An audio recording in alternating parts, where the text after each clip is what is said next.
Creative Magic Club.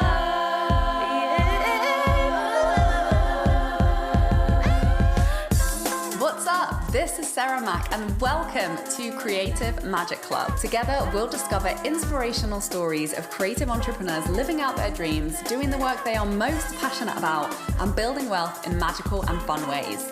While building a six-figure income as a writer and coach, helping other women to launch their dream businesses, I've connected with so many incredible people and seen it proven again and again that you can thrive financially doing whatever it is you are passionate about. I'm here to share life-changing strategies for mindset, making money, and reaching more people with your work in a business and life filled with creativity, freedom, and fun.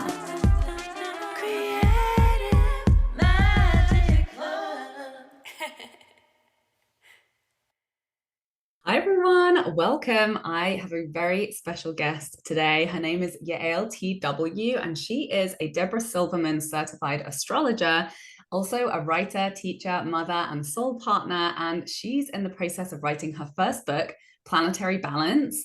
And she helps her clients to get excited about life, find their purpose, and fulfill their dreams and be where they need and want to be. Hi Yael, thank you so much for joining us.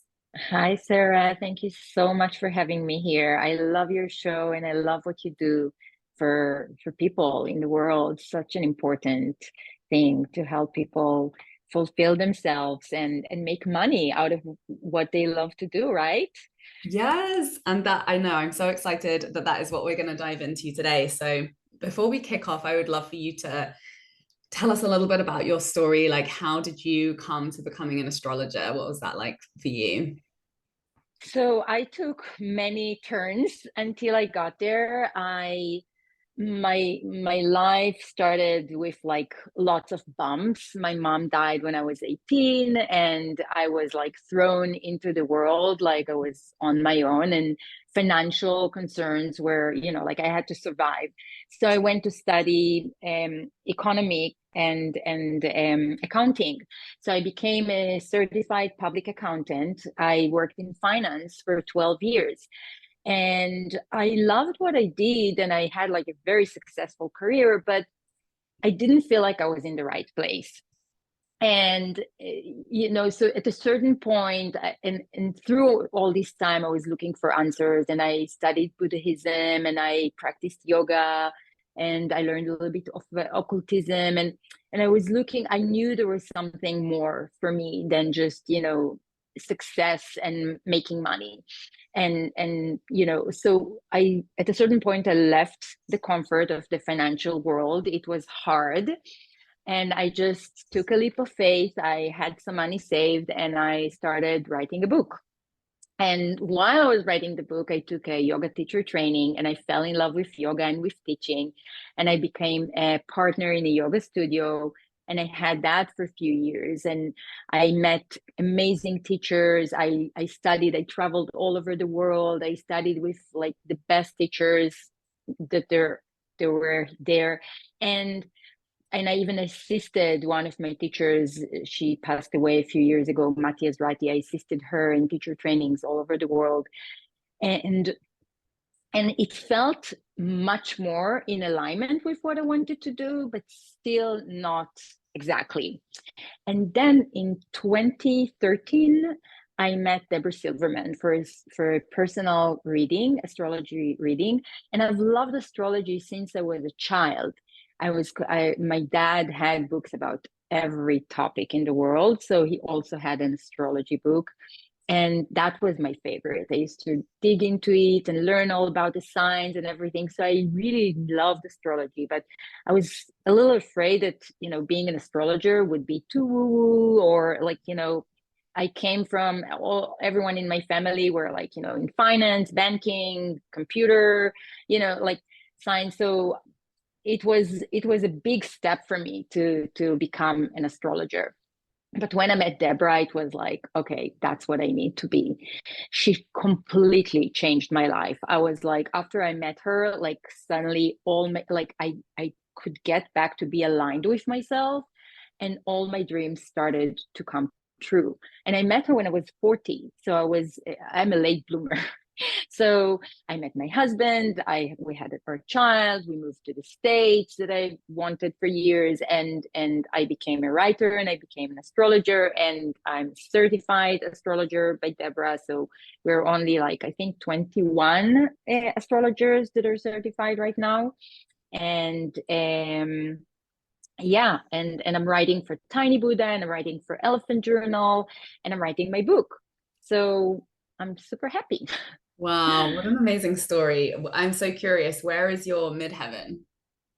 My midheaven is in Aries. So Okay. I have midheaven in Aries and Cancer rising. So that's like a perfect combination. Like I need to initiate, I need to be bold, I need to do new things. This is why my book is very new. It's not like it's about the planet, but from a very different perspective. It's about spirituality, but from a very different perspective. And I combine Buddhist concepts with yogic concepts, with yogic practices to understand how the planets manifest in our life with astrology. So it's not an astrology book, it's a book about what it means to be a human. But today we'll talk about Venus, and that's like part of my Venus chapter. So what does it mean? What does Venus mean in my life?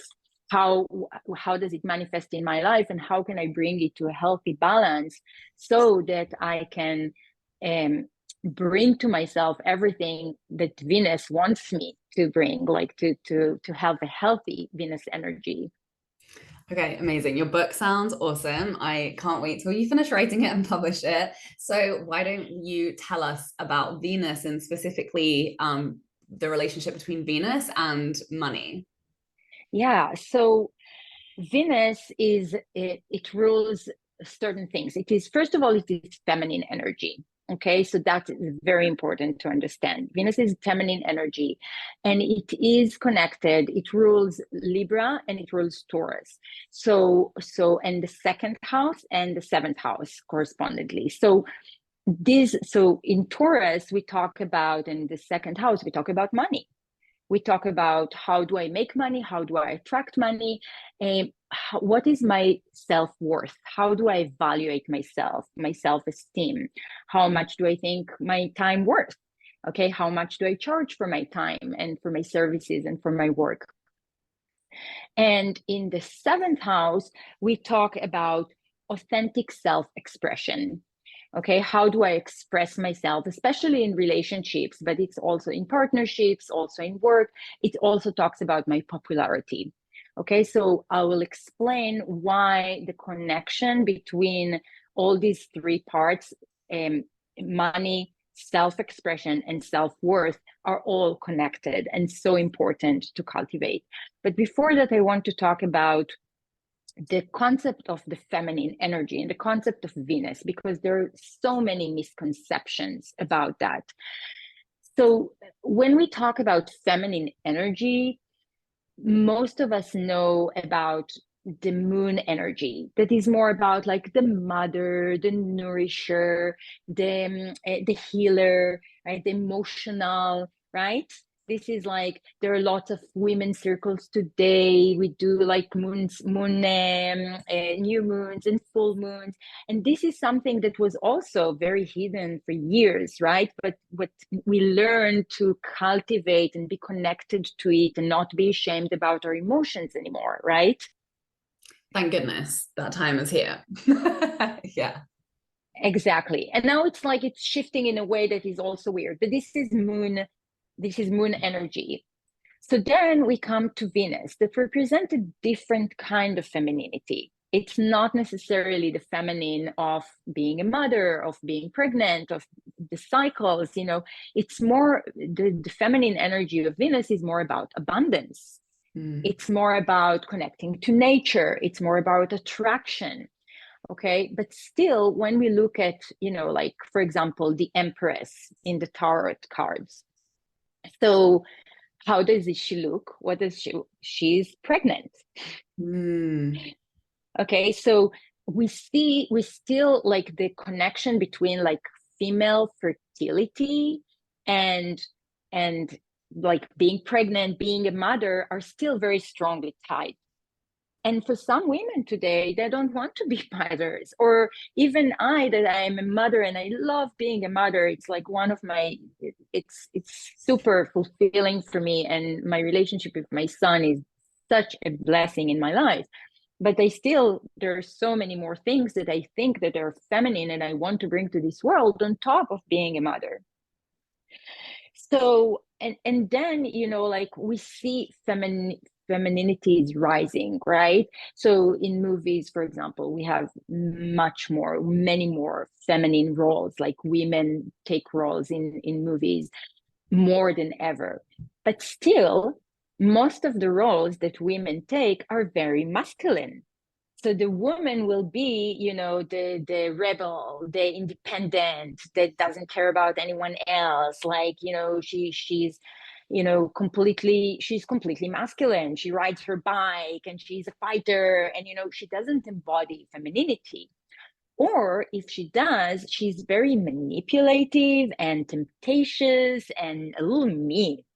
So this is another type. Like, do you know what I'm talking about? Yeah, Does it totally. kind of, Yeah, yeah. 100%.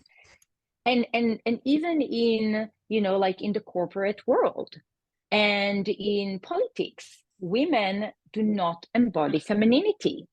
They embody, and I worked in corporate for 12 years. So I had to assume a masculine form and the way of work of men. Okay, how men work, and we'll talk about how the way the masculine work and the feminine work are very different. The idea is to bring them into a sort of a balance. Like, we don't want to be like in between masculine and femininity necessarily. Like, I'm a feminine entity. I want to stay feminine. Mm-hmm. Okay. I want my ways and the way I work to also be feminine. So the first thing is like, how do we see femininity from an empowered way? And this is what you do, right? Yeah, exactly. Like being a creative vessel and a creative channel, and being able to create through, not necessarily through like pushing and massive action, but through alignment, and by aligning with your desires and trusting your intuition. Exactly. So we have to start, and unfortunately, like there's so many women still today, it is women who choose to become mothers, and I did it too. I dedicated 2.5 years of my life. I left work. I stayed with my son. There are so many. The more conscious we are, we want to pour heart into what we do. So we also understand the importance of the connection with our children. Like, we don't want to just, have children and have a career and like, and just be stressed about like not doing anything properly. Mm-hmm. So, we want to be mothers. We want to be 100% with our kids. And there is a big movement of homeschooling, and we want to give them good values, but then they don't make money, and then they become dependent. But they become dependent in a way that makes them very, like they're afraid to take money to do like an astrology course, or to pay for something that they really want, or even if it's like, a nice piece of clothes, or because they don't make money. But the truth is that they do. Even mothers who don't work, if they are in a family setting, the fact that they take care of their children support their husbands in their own work. Right. So the husband wouldn't be able to work if his wife wouldn't take care of his kids, right? So like, this is one thing, like, this making us small, like, oh, I do it as a service, I'm not supposed to get paid for it. And then we take it all the way to our profession. And then we're like, oh, I do this for friends and family and I don't take money for that. Like, I hear it so many times. Like, women are afraid to take money because we got used to working without getting paid. Mm-hmm. Yeah, right. Like, having those role models, especially with like our mothers and grandmothers who, like my grandmother gave up her career and was just completely, I don't even, to be honest, know if she had one in the first place. Like, she got married young, and my granddad was the one that was the provider, and you know, it was similar with my mom. She gave up her career when she raised us and raised 4 kids. So it's like when we don't have a role model of like a woman who's getting paid, then we have to do work to create a vision of that and to seek out evidence of that so that we can create that for ourselves. Yeah. So when I see Venus as an empowering force, and when we look at her, so we understand first of all that we're talking about femininity that is not connected to motherhood. Okay, it stands on its own. I don't have to have children. I don't have to mother them to get this energy. Okay, you don't have to do it also to get moon's energy. Okay, but especially with Venus, like the fact that fertility or abundance comes through fertility is like we have to make this to disconnect between these two worlds and understand that femininity is powerful on its own. And then how do you assume this power of Venus? How do you work with it? So you mentioned some of the things. The first thing is that we want to be in sync. So the masculine way of you know, the Martian, okay, the Martian way, because Mars is represent the masculine, okay. So Mars, it wants something, it goes and it gets it. It doesn't stop, it doesn't rest. It just goes and continues until it gets what it wants. But what happens is that when we reach this point to achieve what we were after, we are either burnt out or we don't even enjoy it. It's like we got there and it's like, okay, I thought it would be nice, but it's not. Because you were not in sync, because you were not tuned, because maybe you got some signs in on the road that were telling you, hey, this is not actually what you're after. Actually, you need to go to for something else. Or maybe this is not the way you should do it. So Venus is in sync with nature. Venus represents Taurus, the second house. It's all about connecting to nature. It's earth, it's grounding, it's Mother Earth. So we have cycles, and women have cycles. So it's not necessarily the cycles to get pregnant, it's also the cycles of when I am fertile with ideas, when I am creative and productive, and when I'm not. You know, maybe it's time to go to hike in nature and get replenished and get nourished again. So it's, and maybe sometimes we need to just rest. Mm-hmm. We don't have to justify ourselves all the time. Now I want to go back a little bit because I missed something very important. So that I talked about rest, and it reminded me that Venus, even today, when you read interpretations of Venus in astrology world, you will get a lot an impression that Venus is lazy, it's passive, it's greedy, it's luxurious, like it wants to get money, it wants to get, you know, all the good things, it's indulgent, but it's passive, it's not doing anything to get it. So like even today the interpretations that you read in on like the best websites of astrology today will tell you things like that. And then you're like, okay, so how do I make money as, you know, like as in Venus energy? Do I have to marry rich, or do I have to have an inheritance? Like how do I get in? Or the idea of like, oh, I'm going to magnetize everything to myself, but I don't need to work, and which is also not true. So the Venus way, it's not passive, it just knows to rest. You know, it just knows to be passive when it needs to be passive. Mm-hmm. Because sometimes when we also, like when we work, and we're so hard on ourselves, and we try to be continuously productive, we don't allow magic to occur in our life. Hey, I have a really exciting new free series that I want to make sure you know about. It's called Sign Soulmate Clients with Astrology. And I created this because when I work with clients using their astrology charts, they stop trying to sell offers in a way that feels like pushing a boulder up a hill. They start selling what they're really excited to offer. They raise their rates, often doubling them. And soulmate clients start showing up more quickly and easily than ever, which is why I'm so thrilled to share this special 3-part training series with you to show you how to read specific parts of your chart to cut the drama of overthinking your storytelling and your prices and cut straight to the actions and insights that lead to signing soulmate clients consistently with ease month after month. So when you sign up, you're going to get instant access to video number 1, which is all about signing soulmate clients by selling from your sun sign. Video number 2 is about tapping into your sales flow through your second house. And video number 3 is going to show you how to create your unique ritual for consistent clients and money flow.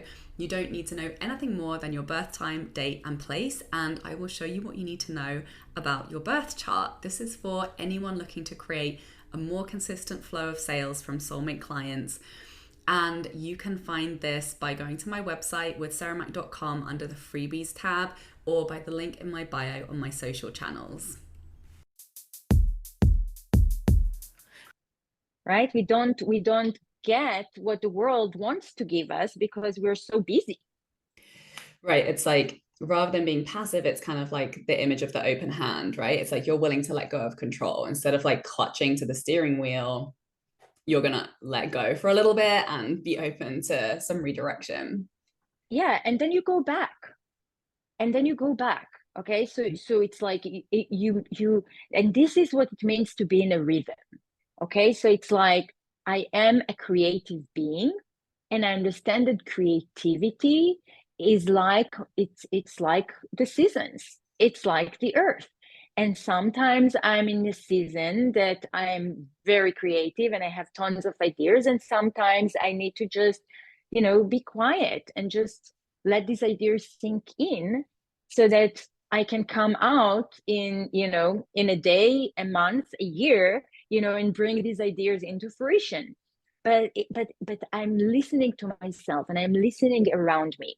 So this is not a linear process. It's more of, like a fluid process. Mm-hmm. So this is one very important factor that we need to pay attention to. Another thing is that femininity is not competitive. Venus is not competitive. Mars is very competitive. So I want to succeed, and I'm afraid that when other people succeed around me, they take my place. I'm in constant competition. And this is what is happening in the corporate world. Okay. There is only a position for one person to be the manager. And then like everyone wants to be the manager. So then there is a lot of fighting and competition. And when I was in the corporate world, I was a total bitch. I own it. I admit it. I was a bitch because it was very masculine. It was very competitive. I'm not, I have a masculine energy in me, but, like we all do. So when a woman is ripped of her femininity, she becomes a bitch. So this is why, in the corporate world, women have bad rap. Mm-hmm. Like they're considered to be more mean than the men. It's just because they're not allowed to be women. They're not allowed to be feminine. So in a feminine world, and I see it, and it fills my heart. So I work for Deborah Silverman, and she has a huge company where I think around 30 teachers, 30 mentors in the school, and we're 22 certified astrologers. So there are these 2 circles of women, and there are also the administrators and the managers, and we all want everyone to succeed. I want my colleagues to succeed, because if they succeed, I also succeed. If everyone know that Deborah Silverman certified astrologers are the best astrologers out there, I'm part of it. Right? And Deborah knows that. She knows that if her astrologers are successful, more people want to come to the school because they see, hey, I can be like that.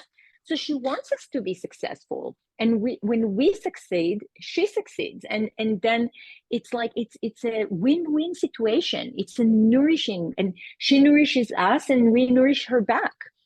So it's a beautiful, and you see, you know, in our meetings, you know, some women cry and some women come with their babies, and so, you know, it's like, and we cry with each other and we laugh with each other, and so it's a very feminine environment. We have one man mentor, but you know, but it's and I see it and I say, this is how things should work, you know. And this is a very successful business we're talking about. Very successful business. It's a 7-figure business that makes a lot of money and very successful.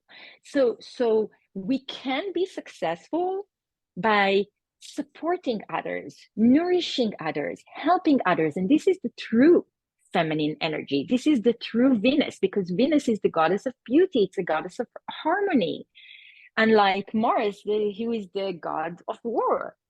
Okay, so the masculine competitive, the feminine not competitive. So if you want to bring more money into your life, if you want to succeed in what you do in a feminine way, so as we said, the first thing is to be in sync and to allow yourself to rest and to listen to your body, to listen to yourself, to listen to the rhythms, to listen to the needs of your loved ones. Okay, sometimes, you know, my man is like, you know, he needs attention. My relationship needs attention. So I give attention to my relationship because I know that my relationship supports me. It nourishes me, right? So I need to make sure that I'm not just like work, you know, and I give time for my son, for my husband, for my friends. I meet friends for coffee. You know, every time I meet a friend, I'm inspired. I'm inspired. I have a new idea about, like, my most successful blogs came through, you know, talking with my friends. So this is the synchronicity that we're talking about. And then, you know, we still want to be disciplined. We still want to work. We don't want to just sit there and like, oh, money come to me. Okay, but just do it smart. Then there is the issue of self expression and authentic self expression, because what is happening a lot is that we're not true to what we really want, right? And you talked about like being aligned with our desires. So especially in the spiritual world, too many of us have the misconception that wanting to have money is narcissistic or egoistic, that it's not spiritual, that it takes us away from being spiritual. And this is not true. Okay, you agree? Oh, 100%. Yeah. It's like saying it's not spiritual to eat food. You know, it's like we need money for the things that nourish us in this life, like going to coffee with your friend, going on a date with your husband. Like, these things require money, you know, raising children. It's kind of a ridiculous belief when you break it down. Yeah, but it's also like, you know, like wanting to have abundance, you know, wanting to have a beautiful home, wanting to have a home that you can furnish or you can buy, you know, like, and you can be a little luxurious sometimes. It's not just, you know, oh, I want money just to pay for my bills, you know, and I want money just to raise kids. No, I want to have financial security. This is second house. This is Taurus. Okay. I need financial security. I need my house to be beautiful. This is seventh house. This is Libra. Okay. I need a beautiful environment. I need to feel that you know, like I have an environment, a home that supports me in growing and in my growth. Okay. So it's not like, I don't even say, you know, I just want money so that I have everything that is necessary for me. No, I want nice things. I want to be able to go on vacations. I want to go to Paris and I want to go to Hawaii, and I want to, you know, like not too much, but I want to be able to do it, you know, once a year at least. Okay. So it's like this modesty that is not authentic, that we put on ourselves in the name of spirituality, but not being authentic is what's not spiritual. I love that reframe. So good. Okay. right? Mm-hmm. When so people, like, I just said here, a friend, okay, a friend came to me, she's staying in our house, and we worked, she doesn't know where she wants to be, and I was like, I want you to close your eyes and have a vision. What do you want? Where do you feel? I want you to feel successful, and I want you to imagine, how does it look? What do you do when you are successful? And she's like, I cannot do that. I'm blocked because, like, I saw my dad, and he was like, he always like wanted to be successful and stuff, and he was a little narcissistic, or I think that I am, if I do that, I am a narcissist. Okay. But it's like, no, narcissists are not people who have, this is about sun energy. Okay. So narcissists are not people who have strong sun energy, strong connection to their desires. They actually have very weak sun energy, and they cover it up. Right? So when I have healthy connection to my desires, it's like the sun rays. Okay. It's like I shine, I radiate, and I help other people to succeed with me. My confidence give other people confidence. It's not like my confidence come on your expense. I can only be confident if you're weak. No, healthy confidence and healthy connection to our desires is like, I'm connected to my desires, you're connected to your desires. If I am able to manifest, you're able to manifest. I help you manifest. Okay. If I have a big audience, I can help you and you get bigger audience. And if you have big audience, you can help me and get me a bigger audience. Okay. So this is the relationship we have. So admitting our desires with putting away all these like conceptions that we have about the ego is bad, wanting things for the ego is bad. We need to eliminate the ego. We need to eliminate, what we want. This is a story that was told to us to weaken us. And it's interesting because mainly women take it on them, right?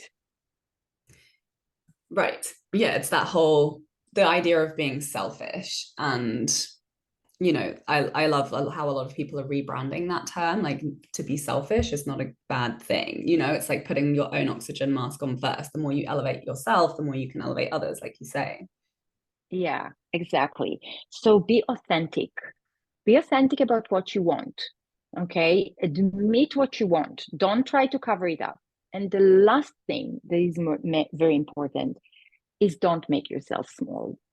Venus is not about making her small.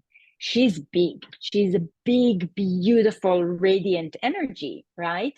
When I make myself small and I'm like, oh, my husband makes money, he's the provider. So I'm like, I can't afford doing this or doing that. No, I'm like, I told my husband, you make the money. I took care of our child. I was 3 years in fertility. I devoted 5 years of my life to our family. Whatever you make belongs to me too. Mm-hmm. And I saw myself as an equal partner to him. And I see myself as an equal partner to him. And at a certain point, I started making money. And I'm not bringing the money to to the family. I'm investing in my business. And he's like, what? And I'm like, yes, because with our financials, this is what's right. I need to invest in myself. I invested in our family for 5 years, and now it's my time to invest in myself. So you're the provider. I supported you to continue and thrive in your career and make money and succeed. Now it's my time. Now I need to invest in myself. So it's not making ourselves small and thinking, oh, I don't deserve to get money, or I don't need to get paid. No, you are worthy. Your time is worthy. Think about your experience, your even the experience as a mother is so valuable. You learn to raise human beings, right? You learn so much just from that. So this is a valid experience that you can use in everything you do in life. So women should start looking at Venus, at this big, beautiful, radiant energy, and understand that we are her. And then if you're true to yourself, if you're true to your desires, if you're in sync, if you're disciplined, you work, but you also know how to rest, and you're not competitive, then you will start attracting abundance into your life. Then it will start, because you will attract the right people and the right circumstances. Like Amy Lee connected me with you, right? It's like, it's this attraction. We attracted each other because we are aligned with what we want. And then magic starts happening and you start being lucky, right? It's like the recipe for magnetism. Mm-hmm. That feminine, honoring of the feminine energy is how you become magnetic to magic. Yeah. Oh, And so good. And I wanted to tell you, so another thing, we don't have time to talk about it today, but Jupiter is also an important factor. Mm-hmm. But when we look at abundance, especially in career, we're looking for times when Jupiter transits our second house. This is the house of money, or the seventh house would be the house of popularity, or the 10th house, the house of your career. And you have Jupiter coming into your 10th house. I'm not sure I told you that last time we met, but I wrote it down. Where is it? I didn't take this page.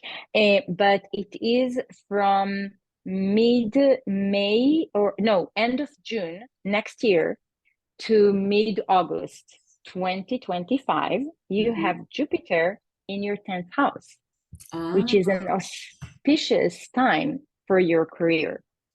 Amazing. I'll put it in the calendar. Get ready. Yeah. And just to point out, you have Pluto in the second house, which brings power into the house of money. Mm-hmm. You have this power, this magnetism. Pluto in the high road of Pluto is bringing healing. You had to go through a healing process in the way you make money, right? Mm-hmm. So you healed yourself, and then you become empowered by Pluto in your second house, and you start attracting money. And Venus, this amazing goddess, is in your 10th house, the house of career. So you came here to work with money, to help other people learn how they attract money into their lives, which is exactly what you do, which is amazing. Yeah, totally. And it's, it's kind of like that, similarly to Chiron and like the wounded healer. It's like, where you've struggled the most, you get the deepest lessons, and that translates to just like an in-depth ability to understand people are not having an easy time with something, and it's through the teaching of that brings the higher levels of wisdom and expertise and embodiment in the things that are the remedy for my own challenges. So yeah, I love money. Money's so powerful and fun and important for all of us. Yeah, I know. Amazing. I love everything that you've shared, and such a powerful, like, revolutionary conversation that I think so many of us need to hear over and over again. So please, everyone, listen to this episode on repeat until the truth of what Yael has shared like really feels like truth in your body, and there's not the questioning that comes from the cultural conditioning, where particularly in economies like America, where there's even less like support for child rearing and within the social system. So it's we're constantly coming up against a system that doesn't put a dollar sign on a lot of the feminine aspects, and it's up to us to really do that internal work to connect to the truth of the value, right? Like, we all know that on a deep and cellular level. Like, there's literally nothing more valuable and powerful than bringing the next generations of humans. Like, we would all die as a species if we didn't allow ourselves to do that. Same thing with if you're not childbearing, like whatever you're producing through your work or your creativity, like we would be freaking bored if nobody took the time out to do that. So yeah, exactly. It's so important that, and it is I come back again and again to this concept of like money hygiene. It's like we have to do this work daily when we live in a system that we're constantly bombarded with people who don't agree with that belief system, or systems that don't honor and value those belief systems. Like, that work really has to come from us. And surrounding ourselves with people and mentors and communities and content that's constantly reaffirming the truth is, the way that we make it easier on ourselves to be able to flourish and thrive in the ways that we're meant to. So I am so appreciative of you coming on and sharing all of this wisdom with us today. I could talk to you for hours. And if anyone would like Yael to come back on the show and share what she had to share about Jupiter and continue this conversation, please go leave a review on iTunes and let us know. And then I will consider bringing her back on for you. So I'd love that. In the meantime, please tell us where can people find you and learn more about your work and what you're up to. So I have a website. It's called yaelastrology.com. And soon there is going to be a survey where you're going to answer some questions, and it will tell you which planet energy you need to work with and how to do it. So it's an extract of my book, and it's awesome, and it has amazing art in there by Alina Hanisi, who is an amazing artist, and it's really beautiful. So it's coming up really, really soon. And then I'm also on Instagram, Yael.astrology, and in Facebook, Yael Astrology or Yael Termel Weisbach. That's my name. So, but Instagram and my website would be the best, probably. Amazing. Thank you so much for being here. Thank you, everybody, for listening. Please share this with someone who you know would love this, and please leave us a review, and we'll see you next week. Bye. For more inspirational content, head over to my website withsarahmac.com, and please support the show by liking, commenting, and subscribing.